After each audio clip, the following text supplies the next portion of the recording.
Magandang buhay madlang people. Ayan, gusto ko lamang po i-share po, bali ang case ko po kasi is fiancé visa po. Kaya ayun, bali kinasal po kami noong 2022. So after po namin kinasal ay nag-apply po kami ng 1485 application to register permanent residence or adjust status po. Ayan, pagkatapos po ikasal at pwede nyo na rin pong para po dun sa ano po yun green card 2 years yung 1-485.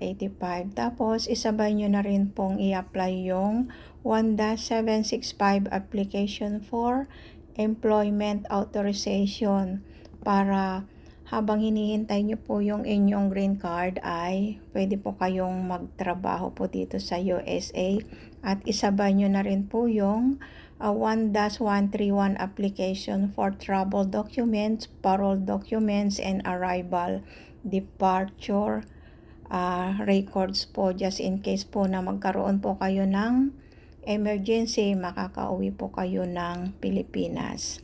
Ayun. Yun po, bali sa yung aking 2 years green card po kasi ay may expired na po ngayong September 25, ngayong 25.